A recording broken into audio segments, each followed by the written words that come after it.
ladies and gentlemen. I also want to welcome the press for joining us for this engagement. It's a follow-up to what transpired last week, as we did see. We have been out there, had not had opportunity to engage some more. This morning, we held another joint opposition caucus meeting to further deliberate as the opposition on the going zone of last week and to moot out a way forward. And I'll share with you some of the issues that we have discussed and how we hope going forward things should happen. Number one, we want to unequivocally and vehemently condemn what transpired at Parliament last week. You see, Parliament is a place for discourse, intellectual discourse. We sit, deliberate on different matters, pass laws, engage on policy formulation, etc., etc. That's what this space is for. Unfortunately, last week it descended into something else. We did see journalists being pushed out of the chambers of Parliament and detained in Conference Hall B, because we saw many of you speaking out as journalists saying you could not even be allowed to leave the Conference Hall B, to even go back to your media houses or home or whatever the case might be. So effectively, you were under some kind of detention. Problematic. The time I've been here in Parliament, the time I covered Parliament as a journalist, I had never seen that. Because even during Tojukwata Ko, as they were roughing up MPs, journalists were not bothered at all. They were not disturbed because they're there to do their job. This time it was different. So journalists were hounded out, detained, lights were switched off, another fast. Because again, during Tojukwata Ko, the lights remained on and they did all that they had to do. But this time, because they had a criminal intent, that's why they sent journalists away, locked them up somewhere, switched off the lights, and then goons descended on Parliament. And by the way, network connectivity was also jammed. One could not make a call, and so on and so forth. Some of you later, as journalists, told us, we're trying to reach out to you to tell us what's happening since we have been chased out, but you could not reach us because the network connectivity had been tampered with. All clearly showing the criminal intent from the word go. So we condemn that raid on Parliament. We saw female members of Parliament being roughed up by men. This is despicable. It is unacceptable. And we are demanding answers regarding what transpired. The Speaker sent Parliament on to a recess of sorts, adjourned it Sunday, but as soon as Parliament is recalled, we are going to demand for answers to establish what happened, why did it happen as it did. We did see later on the Speaker expunged some of the remarks that I made, asking questions about who raided Parliament, because as far as we were concerned, these were security operatives. Otherwise, who would access Parliament with all the deployment there was, right from the gate, and then to the parliamentary chambers? And the Speaker was saying the remarks I made were defamatory, and so she ordered that my remarks be expunged from the Hansard. When we return to Parliament, I will ask her, now that you're saying I was wrong to claim it was security operatives, you, Madam Speaker, tell us who raided Parliament, now that you know. If it wasn't security operatives, who? So the Speaker has got to give us an answer.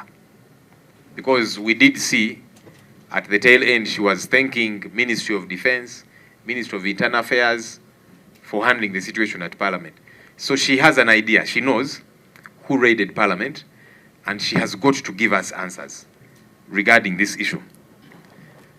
The other answers we are seeking for, members of Parliament were suspended for 3 sittings. all were opposition MPs. The Speaker did not give any reason for suspending these MPs. A reason has got to be given. When you suspend members, you name them and you justify why you are suspending them, because we want to know. Otherwise, we think they were being hounded, they were being discriminated against. The House was heated up because of the matter that we were handling that day. There was heckling in the entire House. When I stood up to speak, as I was advancing my points, colleagues on the NRM did not want to listen to the laws I was quoting and so on, and they began to heckle. I did not see the Speaker suspend any of them. So we want to know, why did she suspend the members whom she suspended? Many of them were seated, had not even said a word. We are demanding for answers. And as soon as Parliament resumes, we shall ask her to explain to us, why did she suspend members of Parliament? Yes, she has powers to suspend MPs. But you see, even when you have powers within the law to do certain things, you must operate within the law. She has got to give us an explanation. Why did she suspend the members that she suspended? What did they do that other people did not do, including our colleagues in the NRM, who were heckling us? So was it okay for them to heckle and not for the others? I want to appreciate colleagues in the opposition for remaining united. We did see colleagues put up a spirited fight in defense of coffee, because this matter has been on for some time. We stalled this matter twice before even when it did come up again. But it's because we were united and have continuously put up a spirited fight regarding this matter, and we have pledged to continue that way in all the meetings that we have held as the opposition generally, including this morning. We want to keep up with the fight for coffee. We saw General Museveni called a press conference, and there were several claims, one of which was that UCDA gives coffee seedlings to only opposition MPs. And he was saying that's why we were speaking out in defense of UCDA. He forgets that Parliament generally had thrown out this bill. Parliament has majority NRM. So is he saying, so what exactly was he trying to say? Because initially we had all said no. It's just that he insisted, he called his NRM MPs, threatened them, intimidated them. But for us, he has no authority over us. And so he could not call us to order the way he called to order his leaders within the NRM. So now that he realized we were putting up a spirited fight, he began propaganda. Because to say that UCDA has been giving coffee seedlings to only the opposition, and that's why they are defending it. How about colleagues in the NRM who initially were also speaking in defense of UCDA? Are they also opposition? Is it because they're also being given coffee seedlings? So we would like him to substantiate. We shall not accept propaganda, even if it is from the person occupying State House. Just because you're occupying State House does not give you the wherewithal to say whatever you want to say, and you cannot back it up. So now that he has made those claims, we want him to substantiate those claims. Bring evidence so that it does not become okay to spew out propaganda. As and when clearly showing what his motive has been from the word go. He paraded people there, praise singers, for the narrative that he has been taking. I kept thinking, if you are seeking to have a good understanding, why did he not invite some people from within his party who have been against rationalizing UCDA? They didn't have to be from the opposition, but there are people within his party who have been speaking out. Why did he not invite them to hear from them as well? Why did he not invite his senior presidential advisor, Dr. Ezra Suruma, who he pays a salary, facilitates to advise him, and has been speaking and advising him against rationalizing UCDA? Why did he not invite him to that press conference to hear him out as well? But of course, he had to paint an image to show that everybody is happy with what has happened. That's not true.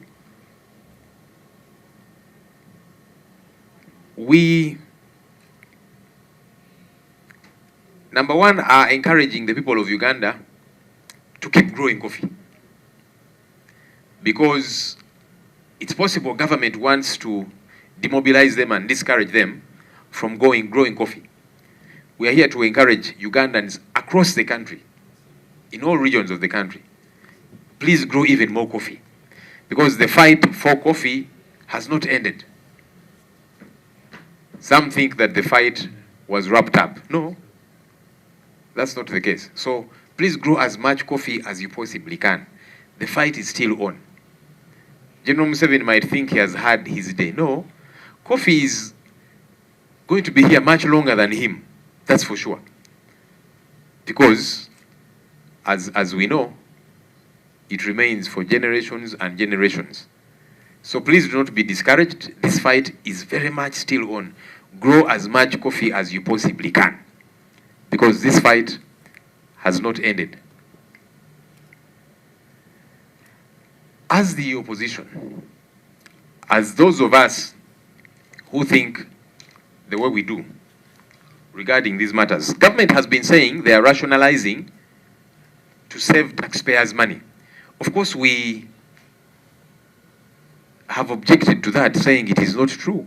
If you're saying you're rationalizing to save taxpayers' money, there are certain other things we should have been seen to be done. And so we want to see, and it's something we are going to push for now and going forward. There are several other entities that are still in place that we think should also be rationalized. Now that you're saying your concern is to save taxpayers' money.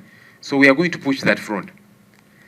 There are many other entities that have been created which don't even require a bill in parliament because they are not creatures of statute. Mr. Museveni just issued a directive and they were created. State House Health Monitoring Unit, State House Anti-Corruption Unit, State House Investor Protection Unit, State House Revenue Collection and Operations Unit, State House Land Unit. There's a unit on literally anything and everything in State House, which is fully fledged. It has got its leadership, it's got staff, it is facilitated like an entity. We want to see all those units disbanded because they are consuming taxpayers' money. If you think the IGG is not doing a good job in fighting corruption, you replace her as opposed to creating another outfit.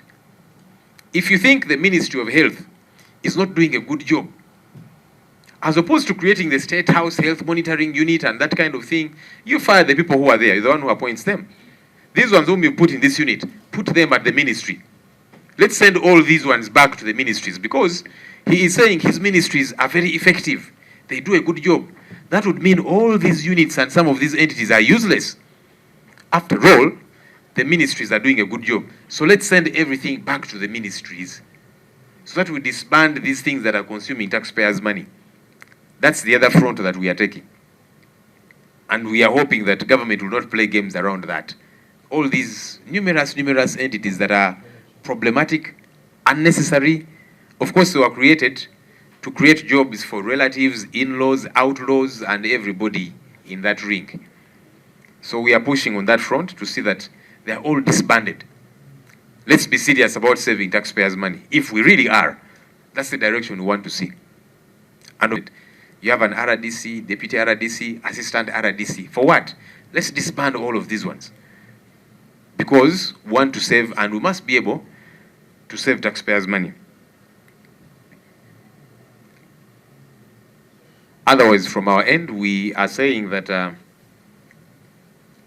the fight for coffee and indeed other cash crops is on because we want to rally the country so that we have an economic fight. This is a fight for economic empowerment. We saw what happened to cotton. We saw what happened to vanilla, to moringa.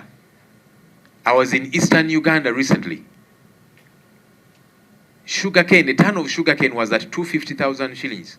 It is now at 50,000 shillings. We want to see all those cash crops revived. And that's the economic war we are going for. And generally, seeing how public expenditure comes down. You have been seeing us go after entities that are given money, literally donations, Roko 263 billion, Atiak Sugar Factory 553 billion, Day Biopharma 723 billion shillings, Lubowa Specialized Hospital 600 billion shillings plus, and others. All of this has got to stop. If you're serious about saving taxpayers' money, that's what we want to see. And that's the fight that we want to keep pushing. We want to see a serious fight against corruption. We lose over 10 trillion shillings every year to corruption. If General Museveni is really serious about saving taxpayers' money, we want to see him put up a spirited fight against corruption. All we see today is him defending the corrupt, saying, leave this one, don't touch this one, leave these thieves. After all, they are investing the money they steal here. But what are they investing the money in? It is private enterprises. So we want to see a spirited fight in that regard. And that's the bigger war that we want to keep pushing. As we keep fighting for coffee and all the other cash crops, we are saying this war we have been at against corruption, seeing that taxpayers' money is not doled out to anyone and everyone, we want to push it further and expose this regime to the core. I'll quickly translate what I have said. Bade tubaniriza okutwegattako nga tuwayamuko ku nsonga zino. Twasemba okubeera wano wiiki ewedde, ebyaliwo mwabiraba. Tuzeemu okusinkana ffe ng'ababaka aba opposition okuwayamuko embeera yatambula etya, tuzzaako ki kitubaddeko. Okusookera ddala tuvumirira ebyaliwo mu parliament wiiki ewedde. Parliament kyenkana yawambibwa. Twajja okuteesa ku nsonga zino nga tuzze tweteeseteese amateeka tugamanyi era nga twagala tugakozesa nga bwe tuzze tukola, kubanga ensonga eno yatandika weeks eziwedde. Tuzze ensonga zino tuziremesa nga tuyita mu mateeka. Bannaffe ne balaba nti tebajja tusobola ku nsonga ez'okuteesa n'ez'amateeka nga balaba tuzimanyi nnyo era tweteeseteese. Ne bagamba bajja kukola bukozi fujjo era nga bwe baakola. Mwalaba mwe bannamawulire mwagobebwa ne musibibwa mu conference hall B. Era nga bwe twabalaba mwogera nga mugamba nti abaffe kale mutuleke tuddeyo ku bitongole byaffe gye tukolera oba tuddeyo ewaka. Ne babagamba nedda tewali kufuluma, nammwe mwalinga abasibe, amataala gaggyibwako. Effujjo lye tutalabanga nako kubanga ne mutogikwatako, mujjukira mutogikwatako weewaawo baakola effujjo lye baakola naye tebaalikola ku bannamawulire. Ne kati nammwe babakozeeko effujjo, tebajjaako masannyalaze mataala, ne ku luno ne bakikola. Ekikulaga nti baali beeteeseteese okukola effujjo. Network ne bazijaminga kubanga mwe kennyini mwatugamba bwe twabasinkana edda ng'amaze okubata ti abaffe tubadde tubakubira obusimu mutubuulire ki ekiri ebyo ffe batugobyeyo, naye nga temutufuna, nga network bataddewo obujjaama wano ku parliament okulaba nti ne network bagisalako. Kuga kikulaga nti baali beeteeseteese okukola effujjo, okumenya amateeka, era nga tebayinza kukakasa bannansi nti bino bye baali bakola ku mateeka gano baali babikola ku lwa bannansi. Twalaba effujjo eryakolebwa ku babaka abakyala ng'agasajja gazze ne gasitula ababaka abakyala ne gakwata wano ne gakwata wali gasikazi gomesi naki mu parliament. Ekyo tukivumirira era nga bwe tukomawo kubanga speaker parliament yagiwummuzaamu, waddiramu okugiyita bwe tukomawo tunoonya kuddibwamu okuva eri speaker ku byaliwo wiiki ewedde. Twamulaba nga bwe nali neemulugunya ku gayaaye ge baasindika aga security agakola effujjo ku babaka, n'aga nti nedda ebigambo ebyo loopu bye yayogedde bikyamu, in fact tubisiimuuleko ku rekodi ya parliament gye tuyita Hansard.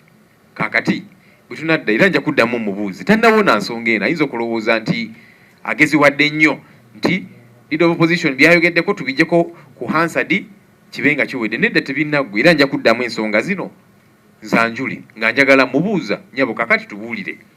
Bw'oba ogamba nti bye nayogera si bituufu, kati gwe tubuulire ekituufu.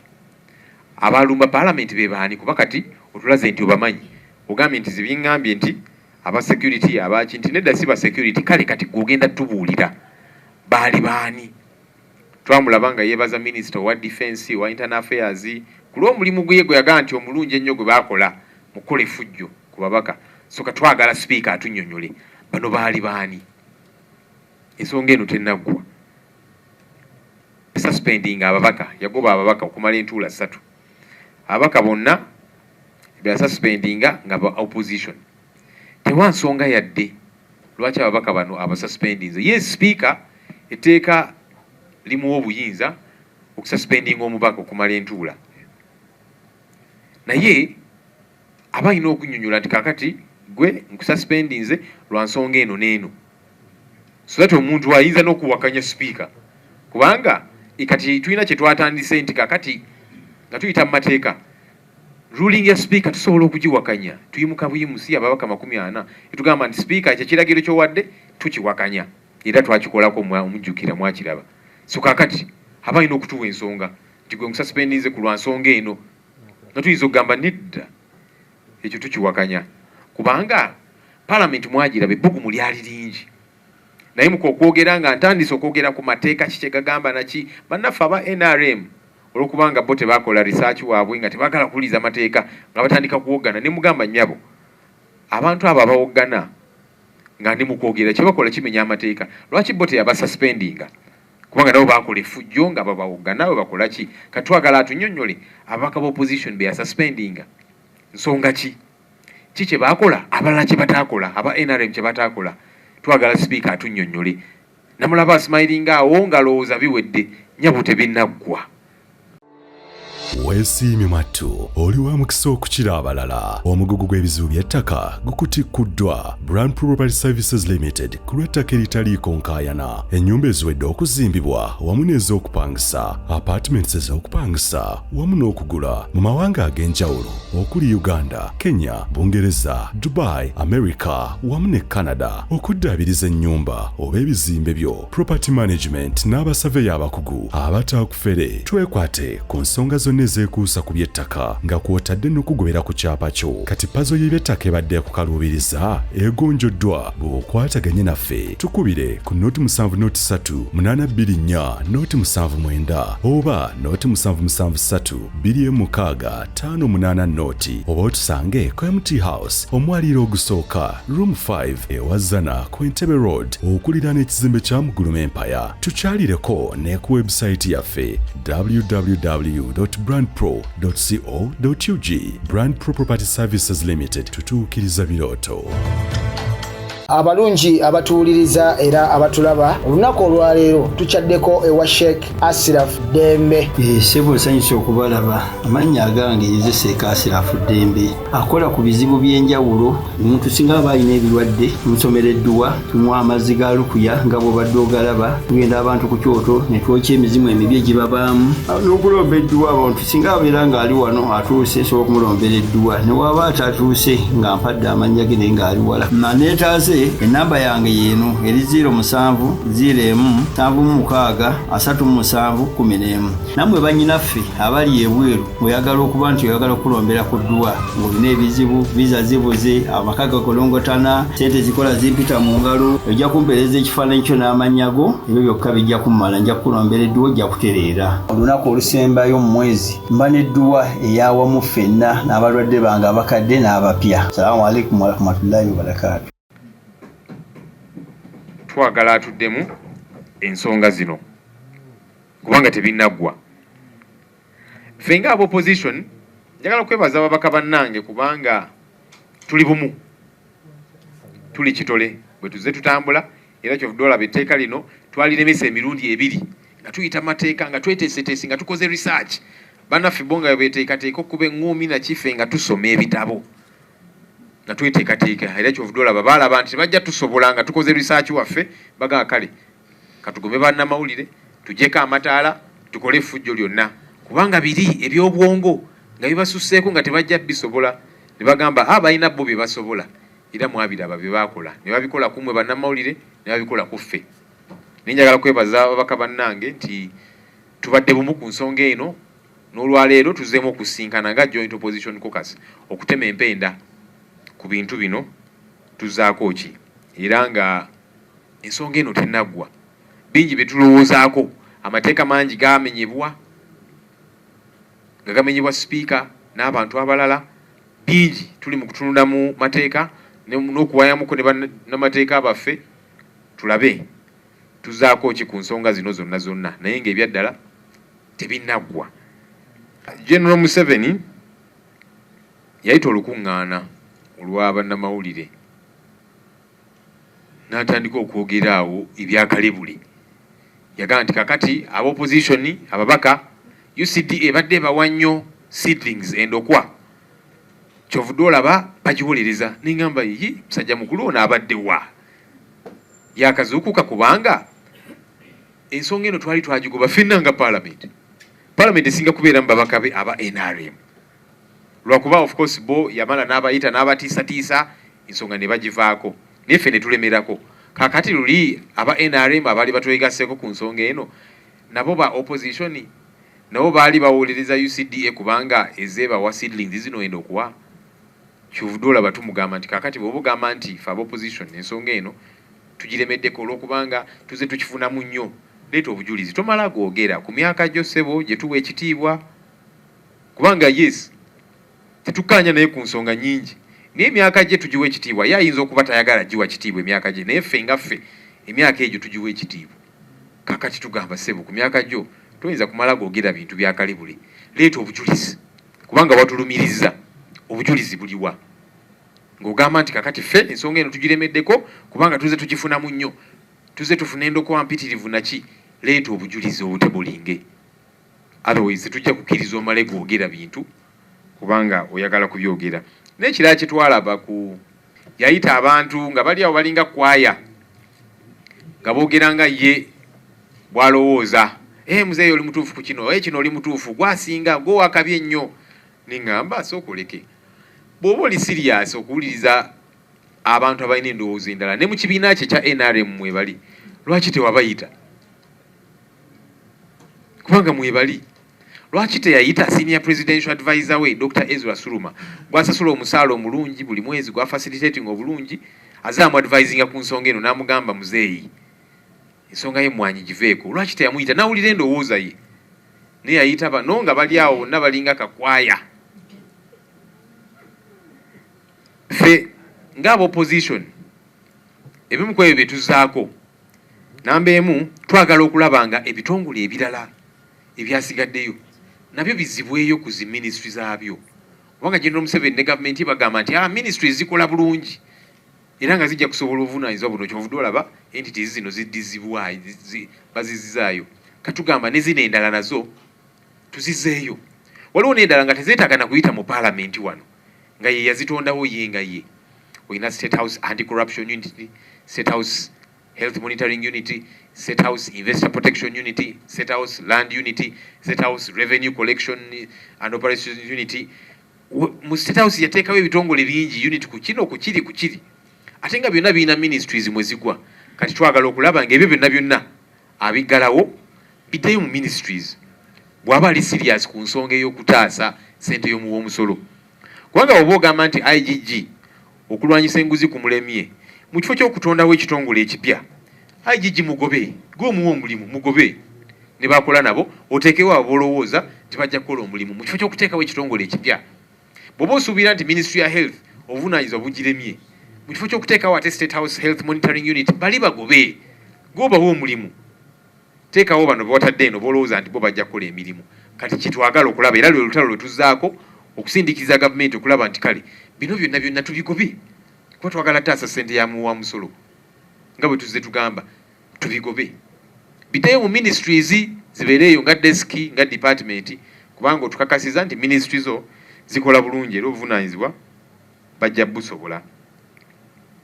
Twagala okulaba kyetubaddeko ensonga y'okulwanyisa enguzi. Gavumenti twagala kwongera gisindiikiriza.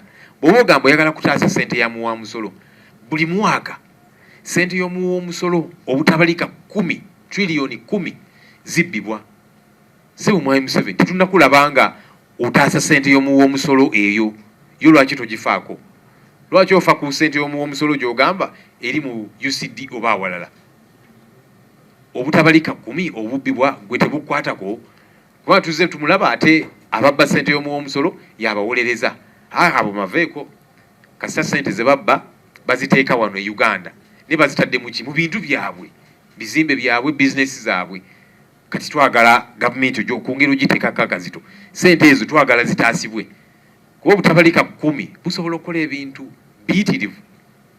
Zino ssente muze mutulaba nga tugenda atyaka obuwumbi 553 Day Biopharma bano baga nti bagenda kukola vaccine eza covid eza kine eddagala yabawa obuwumbi 723 Roko obuwumbi 263 Lubowa Hospital obuwumbi 600 n'abalala. Kati ebyo byonna twagala bikome kubanga ssente y'omuwomusolo erina okutaasibwa. Awo bw'okula bw'otyo obeera serious ku nsonga ey'okutaasa ssente y'omuwomusolo, otherwise obeera mu kuwuddiisa bannansi. Bano ba RDC abayitirivu kati olina ne ba assistant RDC, olina ba presidential advisor bameka, buli kiseera baleetawo zi districts empya constituencies. Ebyo byonna twagala bikome bwe nga tuli serious ku nsonga ey'okutaasa ssente y'omuwomusolo. Naye ng'ekyenkiza ennyo ffe ng'ababaka ku ludda luno twagala okukubiriza bannansi banaye mweyongere okulima emmwanyi mu bitundu by'eggwanga byonna eby'enjawulo. Temupowa temupondooka. Muyinza okuba kati mwaweddemu amaanyi, nedda temuggwamu maanyi. Luno olutalo terunaggwa era nga twagala duleeta eyo gye muli nga bannansi. Emmwanyi mweyongerere ddala okugirima mugibatamye kubanga emmwanyi yegenda na kuwangaala nnyo n'okusinga Mwami Museveni. Yo terina gyeraga. Tweyongerere ddala okugirima tetuggwamu maanyi ate nga bwe tujjeeyo gye muli twagala n'ensonga zino endala eza pamba, vanira, moringa, ebikajjo. Juzi nabadde ekamuli eyo ebusoga ttaani y'ebikajjo yali ku 25,000 wetwogerera kati eri ku 5,000.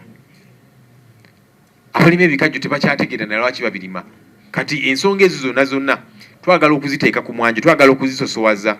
Luno olutalo olw'ebyenfuna luddiremu ddala amaanyi mu buli ngeri yonna. Mwebale nnyo. I'll start with the issue of Mr. Chigongo. I think somebody else also raised it omukiise w'aba boda. Naffe no tuli baki kuba abantu betukiikirira mulimu aba boda mulimu aba buli kika. So it is okay to get those views of boda people. Their views matter. So anyway, yes, the question of between Honorable Zake and Honorable Anthony Akol. Firstly, what happened was very unfortunate. It never should have happened. Really. What we saw was unwarranted. It never should have happened that way, that the issue of a seat, because this parliament was really full to capacity, and you saw they mobilized everybody, because Mr. Museveni does not take chances when he's so interested in something. He even had to mobilize people like the Honorable Moses Ali, who hardly walks, he literally had to be supported, lifted into parliament and supported out, but he had to be present. So that when it's time for voting, they can help him to raise his hand up. That's how full parliament was. And so seats were scarce. And now a matter of a seat eventually results into a member punching another. That's uncalled for. It is wrong. It is unacceptable. We are engaging all of these members. I've spoken to the Honorable Zake. I've been trying to get a hold of the Honorable Anthony Akol. Eventually I will, so that we handle this matter. This was improper. This was wrong. It never should have happened as it did. Edward, why did we walk out? We were walked out. Because you see, when we sat in our opposition caucus meetings, those that the series of them we have had, we said we are not going to boycott this issue. In the past we have boycotted different matters, and it's okay. Boycott is a tool we have in our toolbox. As and when we apply it, and that's okay. But this time round we said we are not going to boycott. And that's why we prepared ourselves, did our research, we crossed every T and dotted every I. And that's how we stalled and frustrated this process twice previously. So we said we will stick in the house and argue these matters out, put these people on the spot, quote for them every law. And we came to do the same. So they realized our acumen in that regard.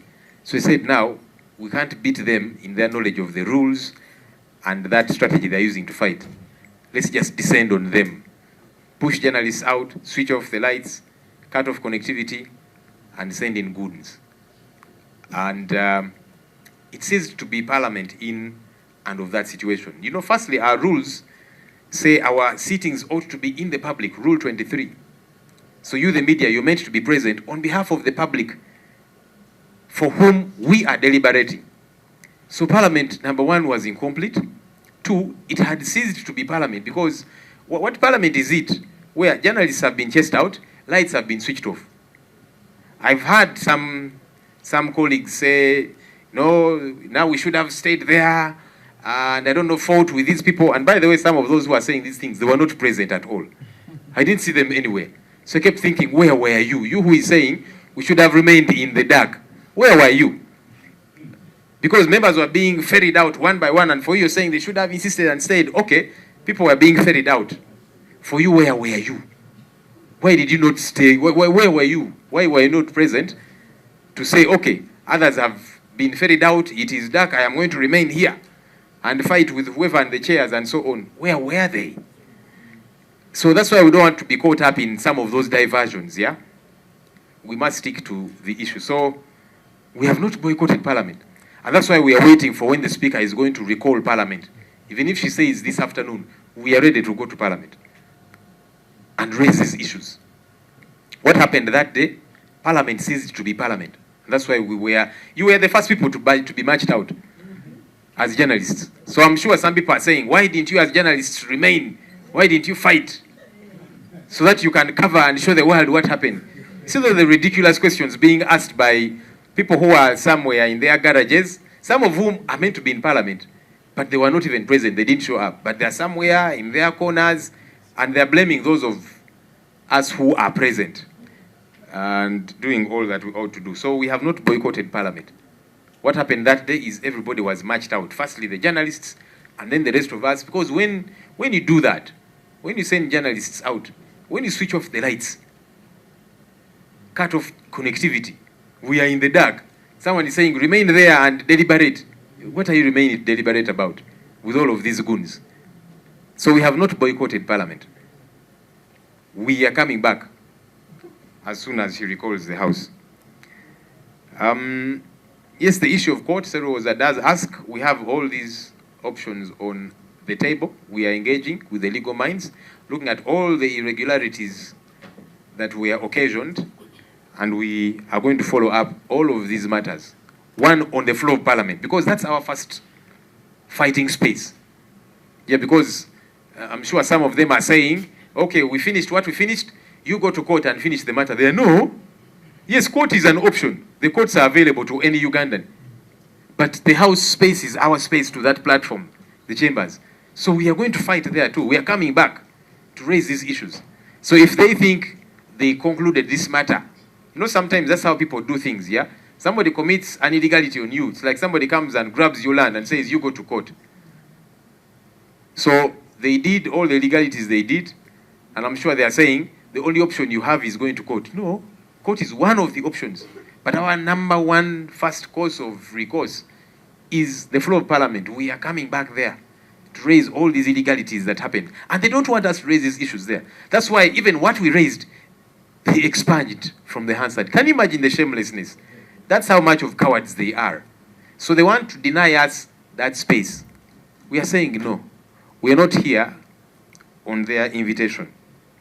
What next? Like I've said, we have declared an economic war on behalf of the people of Uganda. And we are taking this war to the people. We're going to connect with them in various ways to awaken them up, get them involved in this fight. As we continue to pursue these matters on the floor of Parliament and elsewhere, we are connecting with the people to say, this is your war as much as it is our war. And as we connect with the people, we are also telling them, look, these people think that the battle was with we opposition MPs, and so they could do what they did, chase journalists out, put off the lights, and then raid and grab us and that kind of thing. But the people of Uganda are the biggest stakeholders in this matter. And so we are going to them to say, by the way, you have a few months to fight back. These people have taken away your coffee.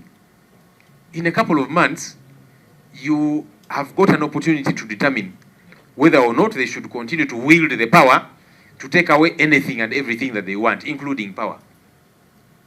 And so we are taking that to the people as well, to help them realize that they are still part of this war in every sense. They might not have a chance to come to the chambers and that kind of thing, but the power is very much within their hands. And as NRM people are coming there to you, because the election season has started, please put them to them these matters of coffee. They are your enemies. And so we are coming to connect with you in this fight, to show you who your enemies are, your real enemies, and also tell you you have an opportunity to send them away once and for all. And that's why we are saying the fight is still on. So that's the next step that we are taking. I think generally the questions were around that. Ensonga y'ababaka Francis Akene, Honorable Anthony Akol, ekyaliwo kikyamu kyennyamiza tekyalibadde nawo.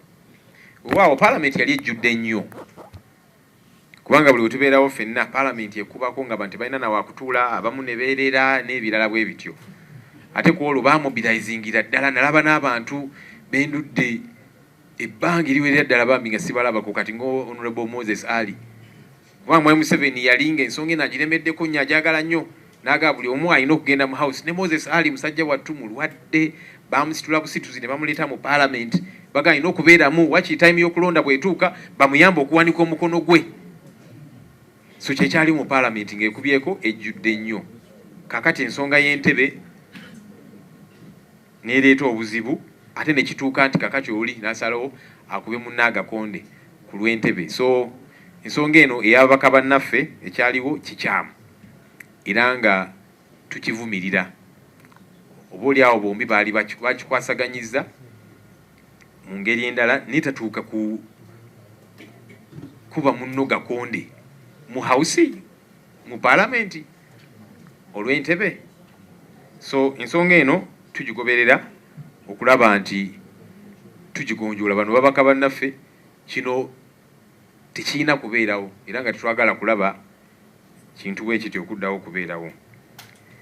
Edward abuuziza nti lwaki twafuluma. Tetwafuluma bufulumi, twafulumizibwa. Ate nga abantu abasooka okufulumizibwa baali mwe bannamawulire, babagobamu mu chambers ne babatwala mu conference hall B ne babasibira nga temusobola na kufuluma, kuba baali bazze nga bazze bamazeeko okukola effujjo. Ffe twali tuzze twetegese amateeka tugasome, tukoze research yaffe, kyovudula twabalemesa emirundi ebiri ku mateeka gano nga tuyita mu mateeka. So bagenda okulaba nti abantu bano tujja basobola ku nsonga ez'obwongo, ffe katukole bukozi fujjo, bagobye bannamawulire bagjeeko amataala, network, internet connectivity yonna, network y'amasimu ne bagisalako, bateekawo bujjama wano ne basindika kanyama ne gatandika okubeba omu ku omu. So tetwafuluma bufulumi, twafulumizibwa. Ate nga nina bempulidde eyo abamu nababaka nga bagamba nedda twalisigaddewo awo mu nzikiza ne tufungiza ne tulwana. Ababyogerera ebyo nno nga babaka tebaaliwo, naye bali eyo ku busimu bwabwe bawoza nedda mwalisigaddewo, yes bannamawulire babagobye bajeeko amataala naki, naye mwalisigaddemu omwo oba mulwane. Twali tetuzze kulwana kigogumbya, twali tuzze kulwana na buwongo bwaffe nga tweteeseteese obulungi. Naye bannaffe abamu abawoza nti lwaki temwasigalawo ne mulwana mu nzikiza tebaalabikako, nga tetubalaba. Kubanga bw'oba ogamba nti kale mwe mufulumye baba bafulumiza ku mpaka naki, kati gwe lwaki tewajja n'olemerako n'olwana mu nzikiza eyo. So abantu bwe bati twagala batumalire nnyo biseera kutujja ku mulamwa, kubanga bo babeerangayo. Naye ffe tetudda boycottingako Parliament. Ekyaliwo ku olwo baatufulumya olw'ebyo byonna ebyakolebwa. Naye Parliament Speaker ne bwagiyita leero olw'eggulu wetuli tugenda giyingira tuddemu okuraising ensonga zino. Weewaawo yes okuboycottinga Parliament tuze tukikola era olumu tukikozesa ng'ekimu ku bukodyo bwe tulina, naye ku luno twatuulanga opposition caucus ne tugamba tetugenda tuboycottinga, tujja kubeerawo paka batufulumye ku mpaka oba baagala. naye tugamba tetugenda kwefulumya nti boycotting, nedda. Twagamba tujja kulemerawo, tuteese, tujje amateeka gonna, tetugenda kufuluma, tujja kufulumizibwa ku mpaka waakiri, era kye baakola. Naye nga tetunda boycottinga parliament, era bwe bagiyitira tugenda kugiyingira tuddemu ku nsonga zino. Ki kye tuzzaako? Tuzzaako lutalo olw'ebyenfuna kye tuyise economic war, era nga tukitwala mu bannansi. Yes, nga bwe tulwana ku parliament kubanga ensonga zino era zirina okudda ku parliament. Naye tugamba nti kaakati tudde eri bannayuganda kubanga luno olutalo si just lwaffe ababaka, luno olutalo lwa bannansi, era nga tubagamba muveeyo mwetabe mu lutalo luno. Bayinza okulowooza nti babawangudde, nedda tebannabawangula. In fact nga bannansi mulina ne opportunity mu myezi egitali gyawala nnyo okulwanyisa bano abatutte emmwanyi yammwe, kubanga bagezaako gitwala, bakoze step namba emu era bakyalwanira ddala okugitwalira ddala. Kati bagitutte ku minisitule, oba oliawo olunaavaawo bagikwasa oba pineti oba bagikwasa ani. Tukyalina obalwawo ogwo mukoddomi we n'abalala, tukyalina opportunity nga bannansi abantu bano okubagubira ddala, kubanga laba kye bakola pamba, vanira, moringa, ebikajjo kye baagala okukola n'emmwanyi. So nga tugamba tugenda kukwatagana ne bannansi okulaba nti olutalo luno tululwanira ddala. So mu bannansi mu myezi egitali gyawala mulina chance, akalulu kasembedde, bano abababbako ebyammwe baze babba buli kimu, kati n'emmwanyi bagitwala. Mulina opportunity okubafuumuulira ddala.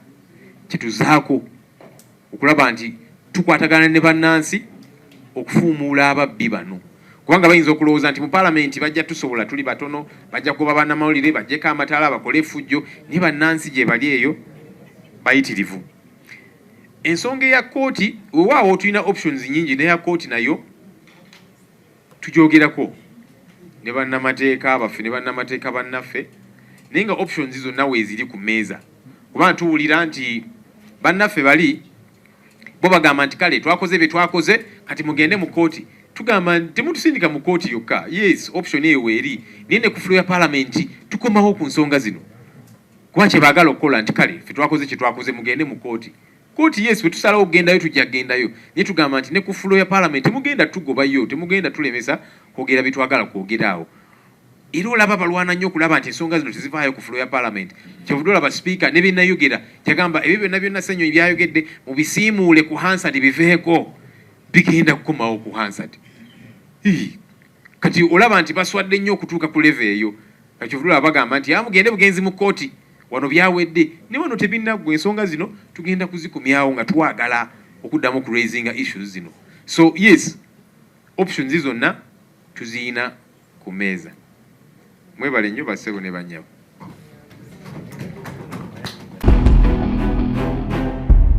Uganda Eyenkya